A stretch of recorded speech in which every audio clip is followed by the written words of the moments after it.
साहेब आपला पूर्ण परिचय द्यावा. मी श्रीराम संभाजी कोकणा, राहणार कोळवाड, तालुका रेणापूर, जिल्हा लातूर. तुमचं शिक्षण किती झालं आहे? मी 1979 चा एम.कॉम. अरे बापरे, 1979 चे शेतकरी एम.कॉम असून रेशीम उद्योग करतात. आता उद्योग कसा करतात तेवढं सांगा तुम्ही. रेशीम उद्योग ही मी टप्प्यानं माझी जमीन आहे हलकी. बर, हलक्या जमिनीमध्ये करता? हलक्या जमीन माझी आहे, चिबड जमीन. बर बर. फेवरी जमीन नाही नाही, एवढी फेवरेबल नाही आहे. जमीन पण तिला मी तयार करीत आम्हाला शेतामध्ये पेटकर साहेब, सोमनाथ साहेब, सोनर साहेब आहे.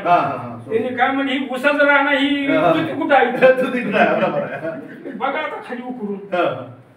मी छाटणी केली, त्याच्यामध्ये पूर्ण शेतामध्ये मी पाचट टाकला. बर बर बर, पूर्ण पाचट म्हणजे कंपोस्टिंग करता तुम्ही. त्या पाचटीमुळे माझी जमीन सच्छिद्र झाली. अरे वा, बरी आहे, बरोबर आहे. म्हणजे गांडुळाचं प्रमाण वाढलं, ऑटोमॅटिक जमीन सच्छिद्र झाली. सोपा उपाय. सच्छिद्र झाल्यानंतर मग टप्प्याटप्प्यानं आपण वाढत घ्या. बर, मी 10-5 हजारापासून 1.5-2 लाखापर्यंत. 2 लाख ताळ्या उद्या यांच्या. तुम्ही अजून रेशीम उद्योगासोबत सोबत काही डेअरी पालन करता? माझ्याकडे 2 म्हशी आहेत, 4-5 शेळ्या आहेत. अरे वा, म्हणजे सिल्क अँड मिल्क ज्याला म्हणतो आपण, लोकांनी केलं पाहिजे. आपल्याकडे आदर्श उदाहरण आहे, त्यामुळे सत्कार करतो तुम्ही यायचा. कोंबड्या वगैरे आहे का? कोंबडे, वा, गावरान कोंबडे. माझं समोर विजन आहे महाराष्ट्रामध्ये, silk milk and meat. Silk milk and meat या तिघांचीही डिमांड जागतिक लेवलवर, लक्षात ठेवा. गावरानी कोंबडी लोकांना भेटत नाही, आपल्या जागेवर भेटत. त्यांना आवडेल ते न्यावे, माहिती तेवढे पैसे द्यावे. आवडेल ते बोट दाखवायला हे पाहिजे, हे तेच घेऊन जातो त्याला.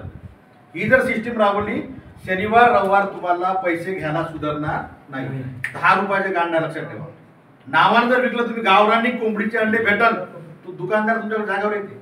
हो, माझ्या मित्राचा ऍक्सिडेंट झाला होता. जो माणूस अंड्याला हात पण लावत नाही, डॉक्टरांना कानात सांगितलं, पण गावरानीचे अंडे खाणार. कट मला फोन आला, दादा म्हणते ऍक्सिडेंट झालाय. म्हणतो येतो पाहते. नाही नाही म्हणते, अंडे पिंडे भेटल का? म्हणजे कसे तू खात नाही कोणी तो घरात? नाही नाही, डॉक्टरने सांगितलं म्हणते. त्याला मी गावखेड्यातून अंडे जमा करून दिले. शेतकऱ्याने 1 रुपया पण नाही घेतला. नाही मध्ये 2 आहे, 100 अंडे त्याला पुरवले. म्हणून एवढं महत्व आहे. म्हणून मार्केटमध्ये जे विकते ते घरी पिकवा. तुम्हाला कधीच अपयश येणार नाही.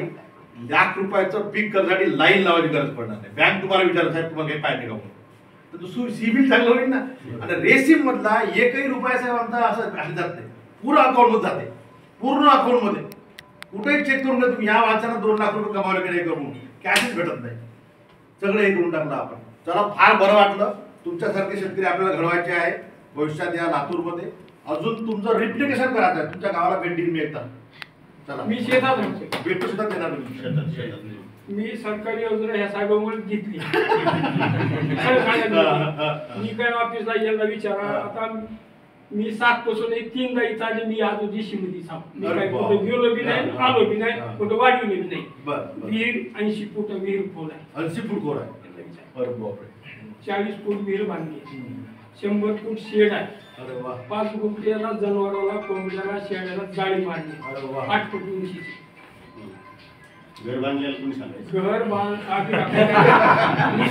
ऊस होता, गुराळ गाडलं 10 वर्षे. जळगावला 2 गाड्या गुळ घातल्या. किती? 2 गाड्या. एवढा गुळ घालून माझं केबळ निघालं. मी एक सामान्य माणूस कोट्यातच राहील, लाजलो नाही. पायात फाटकचे, कुणी मला फाटक, तुला ही वाटलं ये माझ जवळ आहे तिकडे लांब. 2 मुली होत्या, चांगल्या घरी.